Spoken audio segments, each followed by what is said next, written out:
Miss Shirley Temple.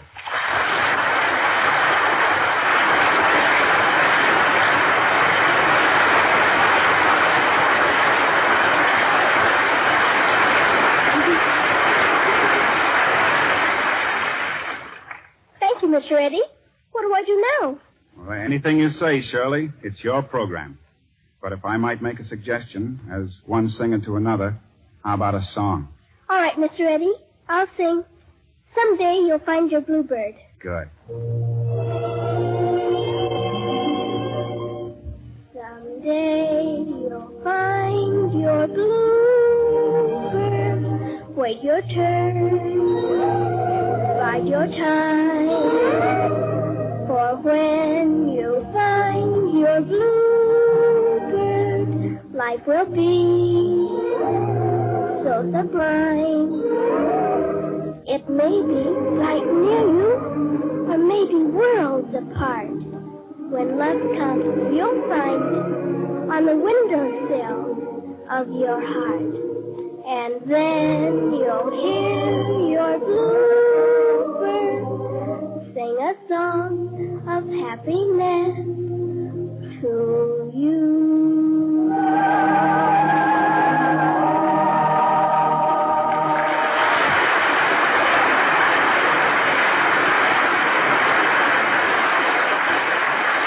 Ladies and gentlemen, some 30 years ago, the famous Belgian author Maurice Maeterlinck wrote a play and called it The Bluebird.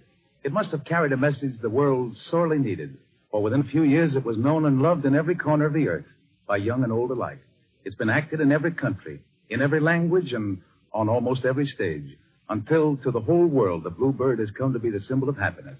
And now it's been brought to the screen by Darryl Zanuck and 20th Century Fox as the most magnificent and spectacular Technicolor production of the year, with Shirley Temple in the role of Myrtle. And tonight, at this very moment in faraway France, Maurice Maeterlinck, now 77 years old, is seated at his shortwave radio, waiting to hear Shirley Temple bring his immortal story to life again.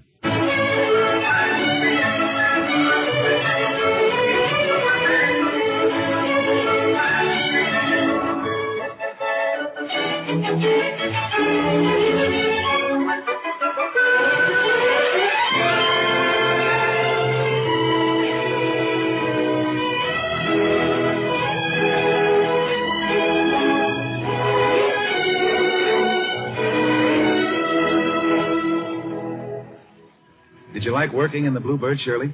Oh, yes, Mr. Pryor. I loved it. Better than any picture I was ever in, I think. Do you know the Bluebird, Mr. Pryor? Oh, of course. It's the story of Myrtle and Tiltil, a girl and boy who lived over 100 years ago, if I remember correctly. You remember all right. And do you remember the Royal Forest? That's where the story begins.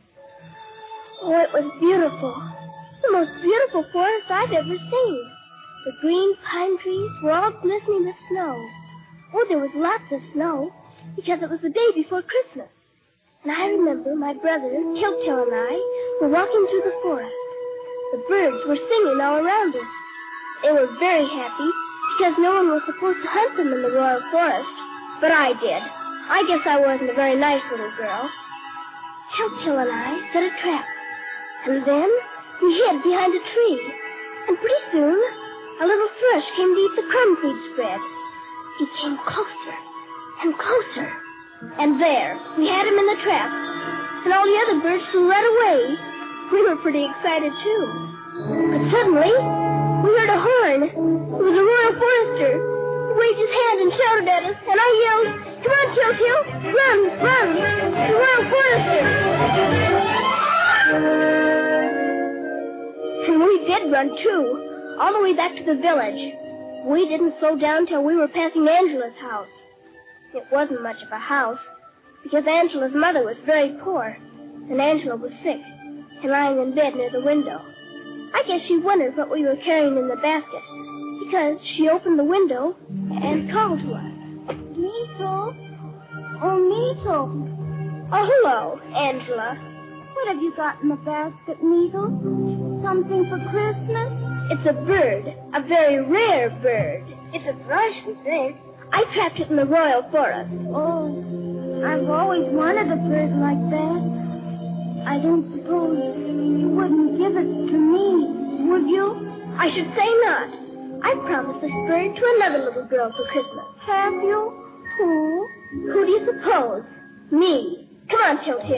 Yes, we better hurry. Mommy and Daddy don't like it when we wait for dinner. Oh, I'll show them my bird, and they'll forget to scold us.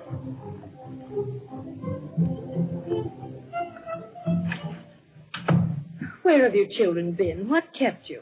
Look, Mummy, we caught the most beautiful bird. That's no excuse for being late to supper. Now go wash your hands. Yes, Mummy. Down, Tylo, down. Your mummy had to set the table, Meetle. Did you forget the time? You know, Daddy, I think the village clock is slow. You hear that, Mummy? The village clock was slow. She has eyes, hasn't she? You saw it was growing dark. Well, yes. But Angela Burlingo stopped us. I had to talk to her. She's sick, you know. Then we looked in at the rich children's house. Oh, just for a second, Daddy. Never mind all that now. Now, come on. Take your places at the table. There. We're ready for grace. For what we are about to receive, and for all thy bounteous blessings, O Lord, make us truly thankful. Amen. Needle, catch up your bird. Tylette, get away from there. Keep away from my bird. Get away, Tylette. Haven't I told you, Meetle, not to trap birds in the woods? But, Daddy, it's such fun. And what do you think, Mummy? Angela wanted me to give my bird to her. Well, why didn't you? It would have been something to cheer her up. Oh, poor mite, sick in bed all winter. It's not my fault she's sick. It's your fault that you're selfish. You've got so much that she hasn't, Meetle. What have I got? Health, for one thing. What's that? And a roof over your head, warm clothes to wear. These old things. And plenty to eat. But nothing I like. Nothing good. Not like those rich children have. Cakes, candies, dolls to play with, pretty dresses, everything. I have nothing. Stop it, Meetle. Stop it at once. Why, you ought to be ashamed of yourself. I'm not ashamed. I hate it. I hate it all. Meetle. Another word and you'll go straight to bed. You're an ungrateful child. I don't care.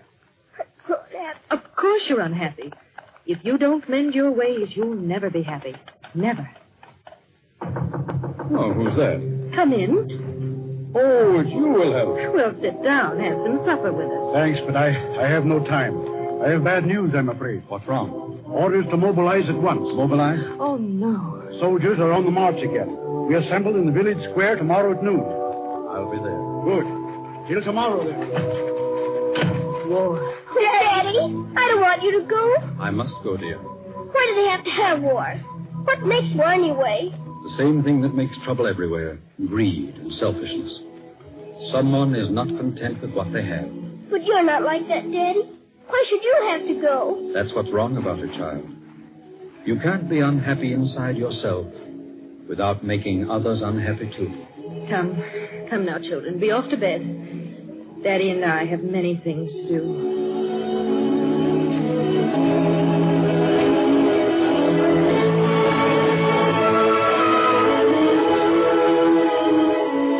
Good night, dear. Good night.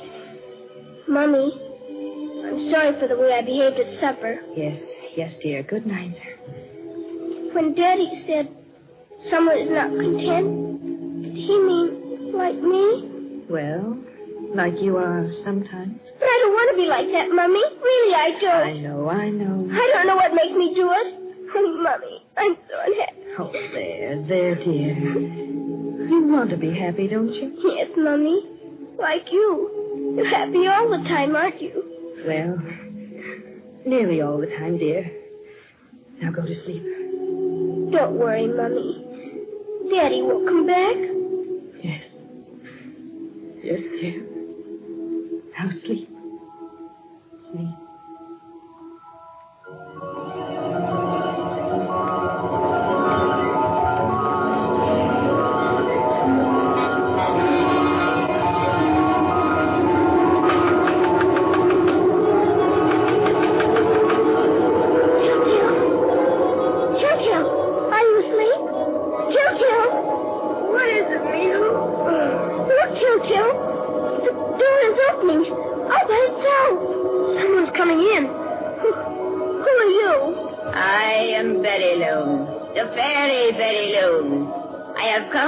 You find the bluebird. The bluebird? That's what I said. The bluebird. The bird that stands for happiness. You want to be happy, don't you? Of course. Then into your clothes, both of you. And be quick about it. Look, Needle. You're all dressed. And so are you. Why, Telltale, even your boots are laced. She did it. Come, don't stand there staring. There's no time to lose. You must find the bluebird. But where should we look for it? In the past, in the future, everywhere. But, ma'am, we're not allowed to go places alone at night. There's your dog and cat. Take them. But we'll get lost in the I'll dark. take care of that. Light, you who give beauty to the earth, appear. It's a queen. She came right out of the lamp, all covered with light. I am Night. Come to guide you, dear little friend. Where would you like to go? We're not quite sure where to go. Darlene said we must find the bluebird. We don't know where to look. She said in the past, the future, everywhere. Perhaps we'd better start in the past. But where is the past? Light? Do you know the way? Of course, the past is just behind us. I'll show you. Come.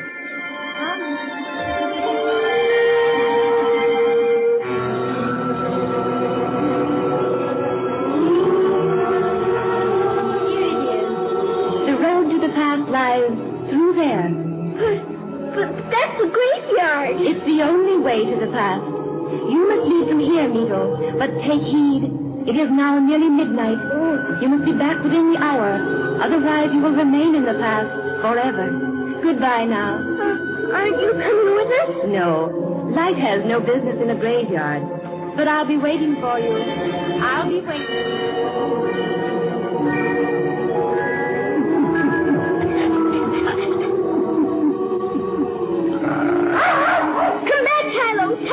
Come back! Well, they've gone.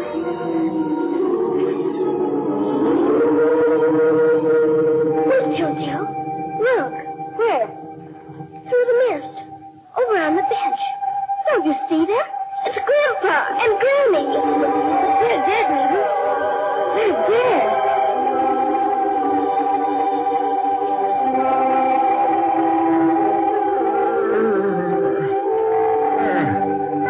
I must be waking up. I have pins and needles all down my legs. Somebody must be thinking of us. Why, I'm beginning to feel quite strong. We're going to have visitors. They seem quite near. Now I can get on with carving my little figures. I've been at this one for a whole year. That's because we're so seldom awake.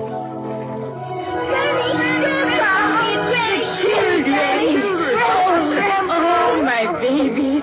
Me too. Oh, my. Hold me tight. There, now, the big one this time. It's been months and months now that you've forgotten. Oh, the last time. Let me see now. It was Easter morning. The church bells were ringing. Easter? We didn't go out that day. We both had very bad colds. No, but you thought of us.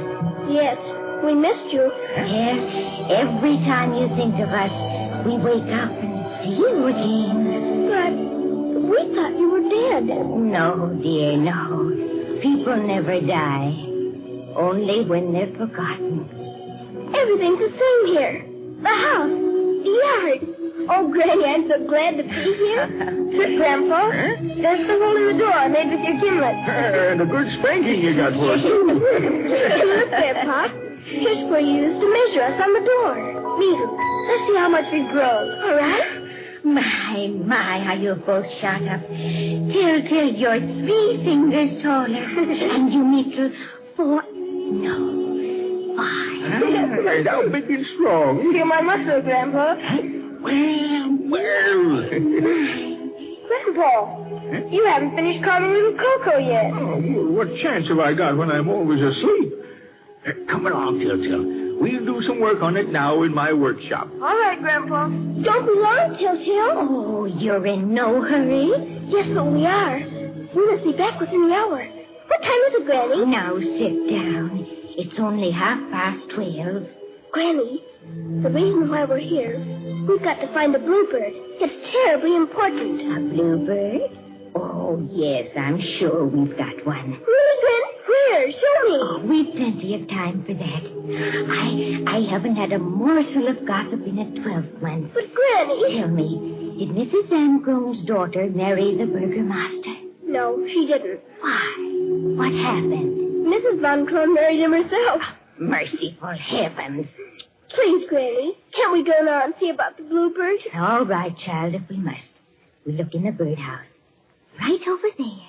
Oh, thank you, Granny. There you are, dear. Birds of all kinds, all colors. You may have any one you like. Isn't there a blue one? Yes. Yes, there's a blue one. That one up there, singing.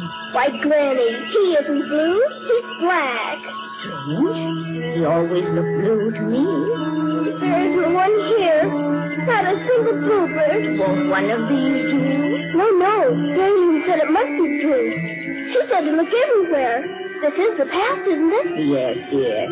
But perhaps your bluebird isn't in the past. And you'll have to look somewhere else. I must go then. Till. Oh, Till. Weasel, what do you think? These little carved figures can whistle. I know that. Come on, we've got to go. Wait, you can't go yet. You haven't heard my little figures whistle. Listen. Anything you like. You name it, Needle. Can I whistle a hymn? Oh, hymns are for Sunday. The Farmer in the Dell, then? Oh, who wants that silly thing? How'd you like Lady O? That's the only one they play. Well, that's the one I wanted anyway. Granny, you used to sing that to me in my cradle, remember? I remember.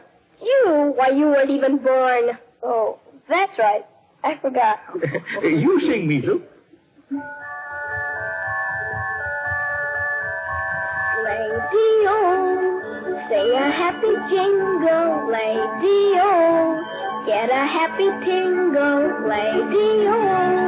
Maybe every single care will go with a Lady-O. Your lay-lay-hoo. Your lay-lay-hoo. Your lay-lay-hoo.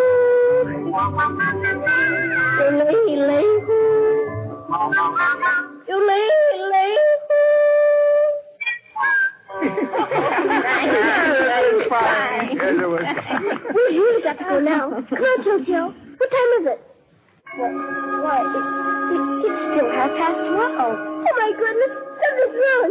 Jojo, we've got to run. But Joseph, you said you wanted to learn to carve. I do, but I haven't got time now. Wait, Sherwood. I'll bake you the biggest apple tart you ever tasted. We haven't time, really. We'll come again soon. Oh, you'll forget. I promise. Goodbye, Grandpa. But don't wait too long to come Goodbye, again. Daddy. Oh, goodbye. Goodbye, darling. Think of us often. You don't know how much it means. They're gone. Always in such a hurry. Oh, I'll never get this carving finished.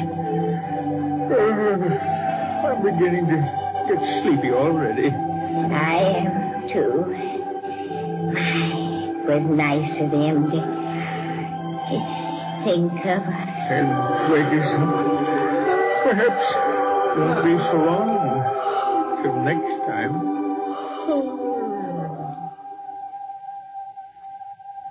Poor Granny and Grandpa.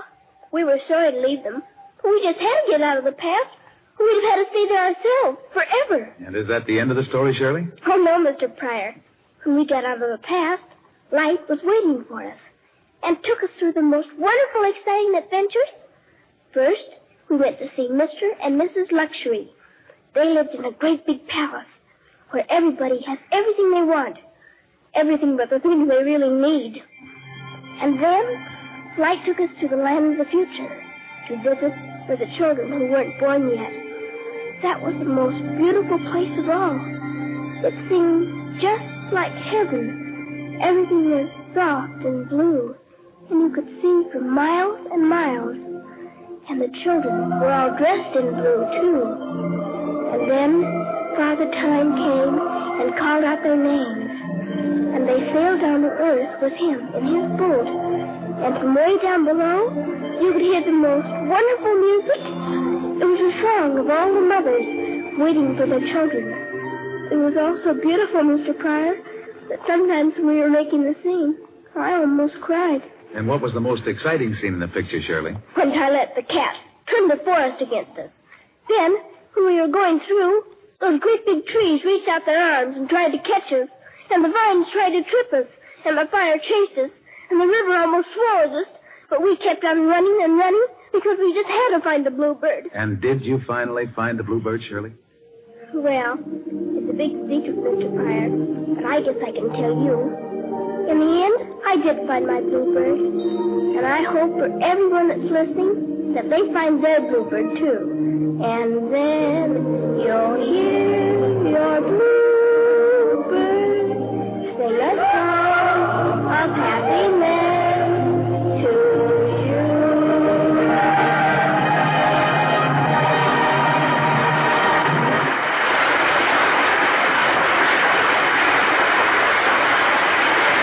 Shirley, that was beautiful. It's the nicest Christmas present you could have given me. Thank you, Mr. Eddie. And if you want to give me a nice Christmas present... Uh-huh, yes. What? Well, will you please sing the Silent Night? I will if you'll sing it with me. All right.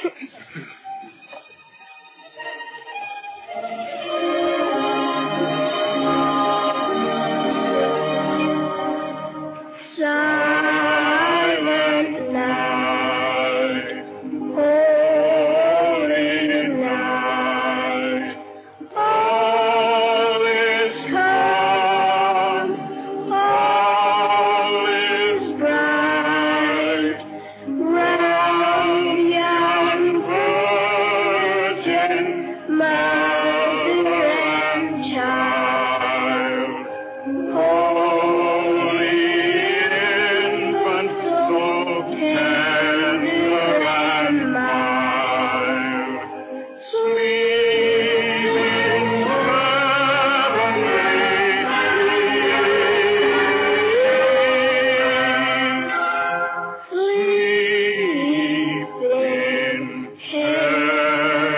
heavenly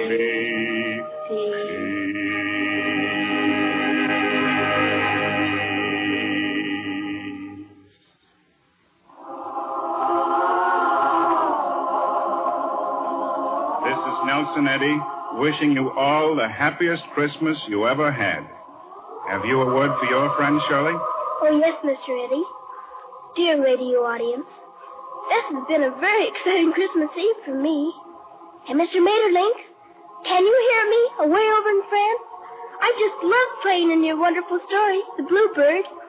And now, I just want to say to my friends at 20th Century Fox and to all the neighborhood good Gulf dealers everywhere, a very Merry Christmas to you and your families. A Merry Christmas, everybody! Good night, Shirley, and Merry Christmas to you. And ladies and gentlemen, remember, it's only in the Gulf Theater where you can meet all your favorite stars. The greatest motion picture stars working together. In the next few weeks, for example, we'll bring you Betty Davis, Spencer Tracy, Humphrey Bogart, Claudette Colbert, Charles Boyer. And be sure to make a date right now for Gulf's big New Year's Eve party here next week with Eddie Cantor, Gene Autry, Joan Blondell, Bonita Granville, Mr. Guffey, Eddie Cantor's latest singing discovery, and Oscar Bradley and his Gulf Orchestra. Listen in, won't you? Good. Until then, this is Roger Pryor saying good night for your neighborhood good Gulf dealer, wishing you the best of good health, happiness, and Merry Christmas. Nelson Eddy's current picture for Metro-Goldwyn-Mayer is Balalaika. Oscar Bradley, conductor of the Gulf Orchestra, wishes to express his appreciation for the splendid cooperation of 20th Century Fox's general musical director, Alfred Newman, who composed and conducted the beautiful score of the picture Bluebird, which opens as a roadshow January 19th at the Hollywood Theater in New York City. This is the Columbia Broadcasting System.